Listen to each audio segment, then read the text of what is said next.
Hello, welcome to the program, The Woman in You. I've got pride, I got potentials, I have class, and I'm special. Joy Uche is my name, and I've come to tell you how very special we women are. Every woman is wonderful. Every woman is outstanding. Every woman is marvelous, adorable, and nice, and should be treated that way. The woman in you is all about showcasing the worth of every woman. Yes, and we should be treated that way. Very special species on earth. And the program is a public enlightenment program where we always tell you the worth of every woman. And sister, I tell you always, you're 100% that queen. Don't let nobody put you down. You can achieve whatsoever you dream about in life. If you believe in yourself and put your trust in God Almighty, it is possible. My womanhood is my pride. Welcome to the woman in you. And today on the show, we have a very wonderful woman as guests. She is a mother. She is a grandmother. She is a leader. And of course, a personality you like want to meet any day, anytime, and learn from our wealth of experience. Ladies and gentlemen, join me. Make welcome Chief Lady Mrs. Roseline Amioku. She is acting chairman of the Civil Service Commission in Delta State, and of course, former chairman of the Governing Council of the Institute of Continuing Education ICE in Delta State. Hello, mommy. Welcome to The Woman in You. It's all about women and how very good and wonderful we are. And so, I want to know the woman in Chief Mrs. Roseline Amioku. Who really is Chief Mrs. Roseline Amioku? I'm the acting chairman, Civil Service Commission, Delta State. And also, I was the chairman of Institute of Continuing Education, ICA Delta State. I'm a politician. I'm a proud mother, grandmother, a Knight of St. John of the Catholic Church. Now, let's go down memory lane. How was life growing up? As a young girl, let's look at the young Roseline Amioku. Is when we were growing up, not just myself, my siblings and I, when we were growing up, we grew up with parents that care, parents that monitors children, parents that gives you life. So we grew up seeing them as our mentors, and everything we were doing was we always think of what they were telling us. So started primary school, go to school, come back from primary school. My mother was selling in the market. We go to the market to meet her, you know. She was selling clothes in the market, so we could get to meet her, stay with her. At the end of the day, we come back home together. And gradually, I went into secondary school. I attended convent primary school, Sapele. From convent primary school, I went to Student Grammar School. From there, I went to Wule, to Chateau College to do a private course. After that, I went to Agbo, NC, College of Education. Army. From there, I went to Ekuma, studied home economics. Graduated as a home student. And I came back, did my youth service in Delta in Aushi. Then Miss Bende, and I was posted to a ladies' secondary school for my NYSC primary assignment, which I did for 1 year. Immediately I finished that, I had a job. Before then, I taught in, of course, primary school. I kept primary school at Abaka because my husband was a lecturer there. So I got a job to teach at Ekman Secondary School. as a level 7 officer with NC. It was after some years I went back to do a degree, and I was now converted to another cadre, a graduate cadre, which saw me through teaching for years, graduated as a teacher, taught, and retired as a principal. Level 16. Wonderful. Yes. That's beautiful. Okay, ma'am. What are your dreams as a young girl? Well, You know, growing up as a child, every young child have a dream. I want to be a doctor when I grow up. I want to be. What were your dreams? My dream was to be a policeman. Wow. A policewoman, you mean? A policewoman. Yes, that was my dream. But how come you? And when I even finished, I went for the interview. Really? Yes. And I passed the interview, and I was taken. But my father refused. Oh no. He said, no, you cannot be a police. No policewoman in the house. That was why I came back to my teaching. Okay. They didn't like it at all. My parents, even my mother, said no. Okay. So I continued with my teaching. So teaching, in fact, was it a dream to be a teacher? It wasn't my dream. So how come But I enjoyed it. Okay, as they refused you being a police officer. No, I was already trained as a teacher. Then you understand? Okay. That police was when I finished my secondary school. Okay. So when I went back as a teacher, of course, I have no choice but I accept it as my dream. And I did well as a teacher. Yeah, I can see that for you to have grown up to the height of a principal. I did very well as a teacher. Oh, sure, that's good. So as a little girl, you weren't dreaming of becoming a nurse or a doctor? No. Police. Police right from when you were small? Yes, sir. Really? You won't believe it. And at the end of the day, that didn't allow you to go be a police officer? No, that was my dream. Wow.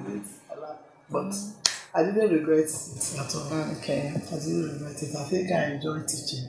And I enjoy the profession that I later chose in life. Yes. Oh, that's interesting to know. You know, we hardly see people that will say, while I was growing up, I wanted to be a policeman, a policewoman. But somehow, they ended up being that. Because officers. It's just because of their uniform, nothing. Oh, you just like the uniform. Just like the uniform. That's beautiful.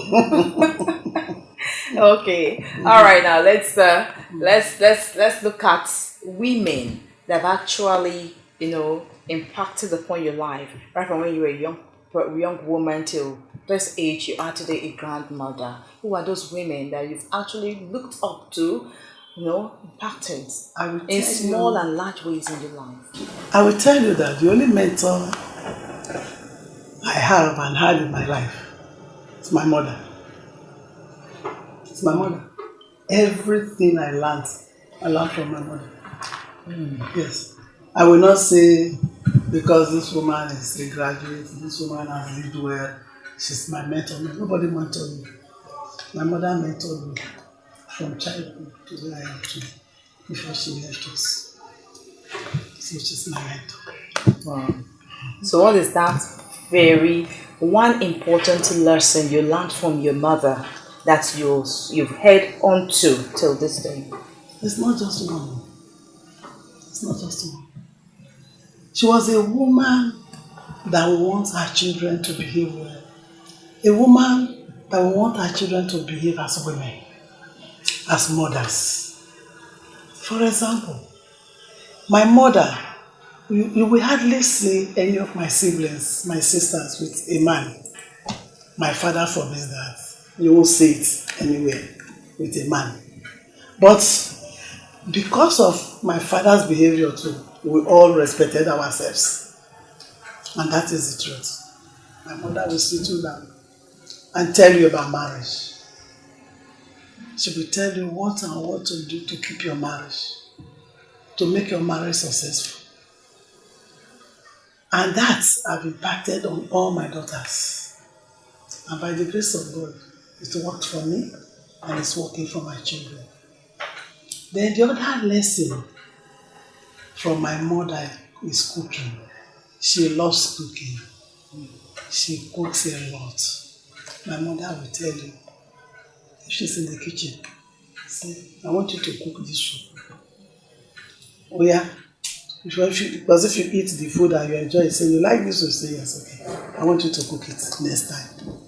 And when the next time comes, my mother will call you. Put this inside.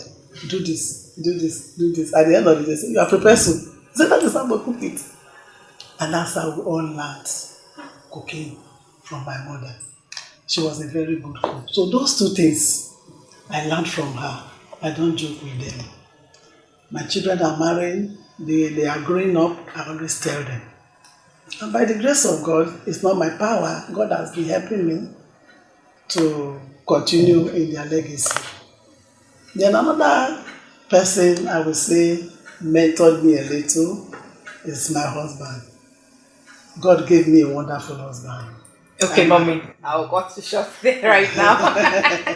All right, we're just, it's the woman in you. Yeah. I've got pride, I got potentials, I have Okay. class, and I am special. Joy, Ochei is smiling. And today, I am seated with the acting chairman of the Civil Service Commission in Delta State, looking at how she has grown from when she started as a child up until this age where she is today as a grandmother and acting chairman of the Delta State Civil Service Commission. I call her chairman, but she's a woman.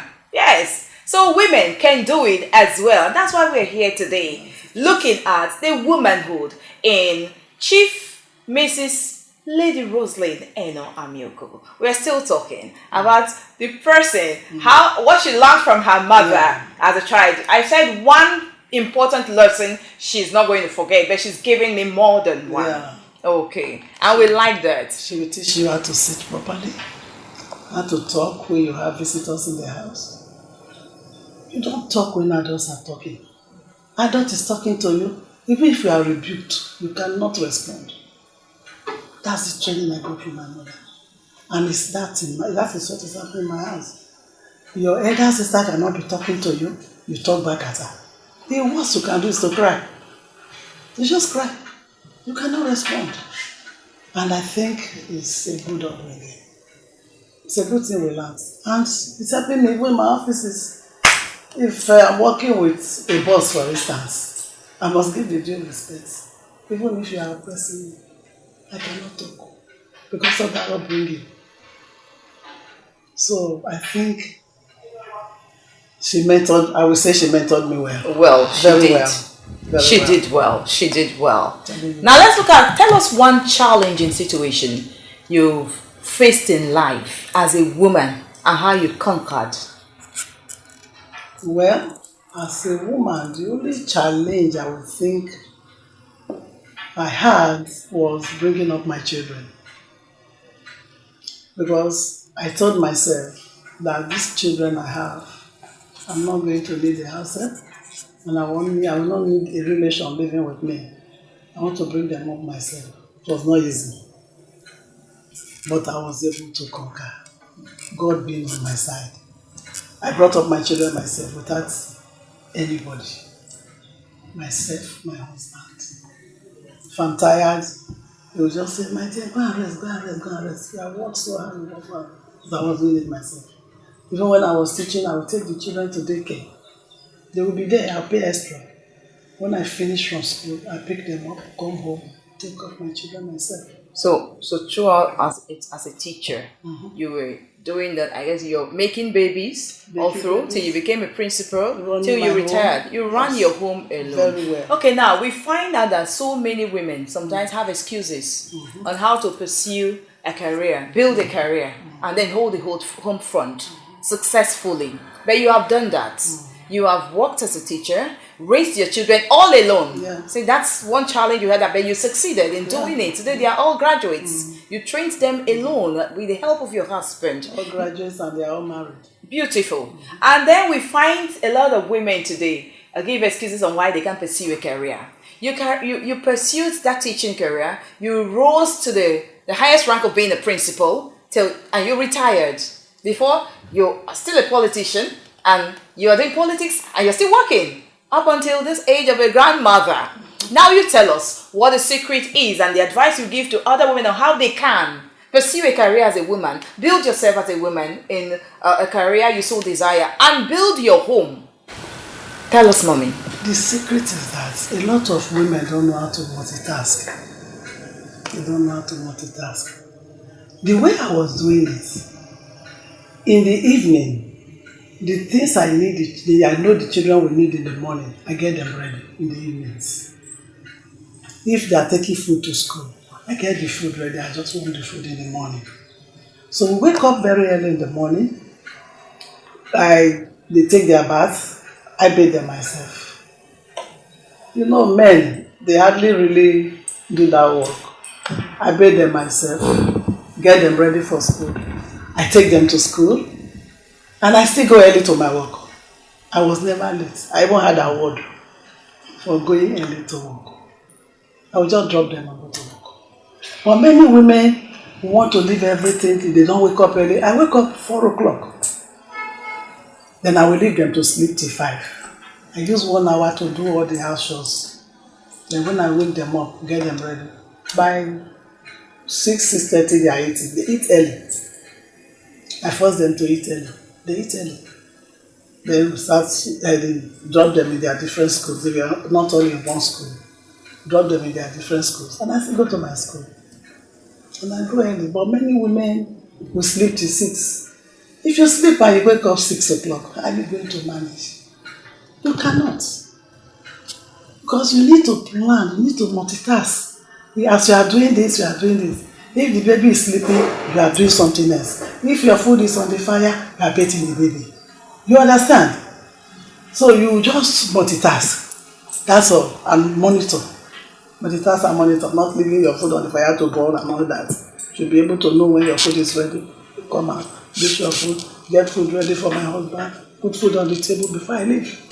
That's beautiful. Yeah. That's beautiful. And if women can do that, I think that most marriages will not have problems. And that is the truth. You don't rely on your husband alone, that the husband, if he does not help you, you will not do your work in the house. Then your house will collapse.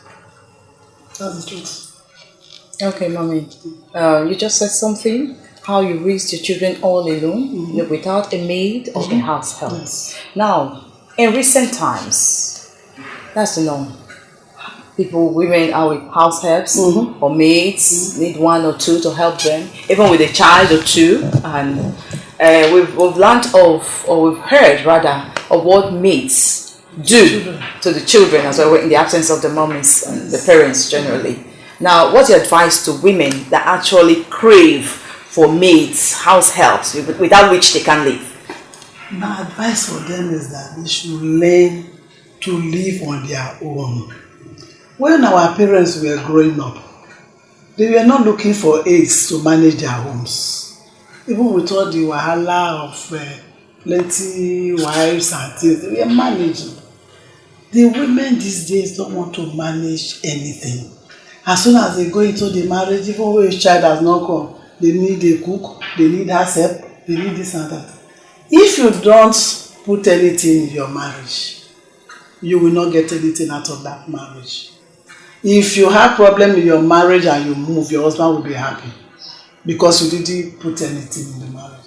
You must impact something in your husband when you are married and the children. If not the children, at the end of the day, the children will even neglect you because you are not a mother. You didn't care for them as a mother. And that is what I tell every woman. You must make sure that your children, they know you as a mother. Don't think that your husband is doing everything, the children are ready to your father, asking everything from the father. At the end of the day, the children will not come near you again. They will be running to the one that has accepted them as a child. So we should try to manage our homes properly, manage our homes, manage our husbands, so that at the end of the day, you have a beautiful family. That's beautiful. That's good. You are a politician, mommy. Tell us about women in politics, because these days we find a lot of women tell you, I don't do politics. Politics is a dirty game. And we see that a lot of women are not in positions. Because we all say, politics is a dirty game, I don't do politics, I don't want to get involved in politics. But you seated here is a politician, and this is the height where you know, grown to in politics. So tell us about women in politics and what your take is about women in politics. Women in politics. I'm happy that you are asking this question. A lot of people have the belief that when you are a politician, you are a prostitute. When you are a politician, you run after men to get what you want. No. As a woman, you can work for recognition in politics. How do you work for recognition? You work with the other gender. There's nothing wrong in women going into politics. You don't need to look for men or be a prostitute to be a politician. No. That is a very, very far, it's far from what politics is. A lot of the women that are in politics today that are making waves, are they prostitutes? Many of them are married women. I know many of them in this government that are married. And they are doing very well. In their villages, in their wards, in their local government, they make an impact. And if you have impact if you want to be a politician and you think it's your drive, you do it to the latter. You don't wait for people to tell you, go and do this, go and do that, go and. No, you bring out ideas.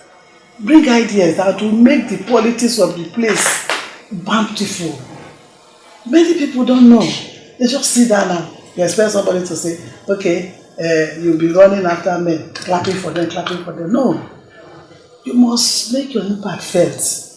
And that will give us a better, make people understand us better. You don't go there and begin to fool yourself with men, no. That's not the issue at all. I know many married women that are doing very well politically. Very well. Very many of them. They are not looking for men. And they are still running their homes. Like when my husband was alive, I was doing the politics with him and we were going everywhere. He allows me to go out sometimes. So I tell him I have a meeting. He said, you can go. Sometimes I have meeting with men. I go for that meeting, finish the meeting and go home. I'm not going there to look for men. Who are the men I'm looking for? When I have my own husband. That's not the issue. That's not the issue at all. That's the impression of the world and it's bad. That's why they look down on women. They just believe that the only thing we know is to sleep with men. That's very bad. No. At all. Many men have made their mark. They have made their names. They didn't do all that to make their names.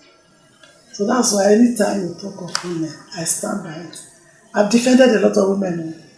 A lot. Recently, there was a burial I went to recently in my place. I got there. I didn't see the wife. I went earlier. I wanted to see her before going for the reception. She was not in the house. I said, where is this woman? He said, in our tradition, if a man dies, a woman is not supposed to sit in the house where they want to bury the man. I said, which tradition? Which tradition? Yoruba tradition? It's the same tribe with your own husband too. So please, go back to the house. Go back to the house. They were looking at all the women there, they were looking at me. One woman there told me, the woman told me, I said, who is this woman? Who is this woman talking? Then, nobody answered her. Then she now said, Madam, I'm from Ovu. In Ovu, we don't do that. Women are not supposed to see their husband's corpse. I said, oh, is it the man that is supposed to see the wife's corpse? Is the man not seen out to the woman? She should see the corpse. I put sand on the grave. He said, no, that's not the tradition. That's the thing that church has done to spoil the world. I said, is that so? So I made a call to one Chief Adetomia. Because the woman kept on saying, I'm from Ovu. So I made a call to Chief Adetomia. And I called Chief Adetomia. I said, Uncle, look at what is happening here. There's a woman here saying that in Ovu, if husband dies, you people will put, you go and keep the women from their houses when they are burying their husband because the in-laws just took over the house. So I put it on speaker for all of them to hear. He said, which Ovu is that? The one I call from or another one? He said the woman is supposed to be in her room now. People would be going there to see her. Why would they take her from the house? He said that is not Urhobo tradition. Anytime, any day. And I told the woman, did you hear that? Get up, carry your load. The other women carried mattresses with her before. They carried their mattresses and they went back to the house to sit down. That's the extent I can go for women. Many, in fact, there are very many. I don't need to list all of them. I defend women with all my life. That's the truth. I don't need to know you. The other woman, I didn't know her. I didn't know her.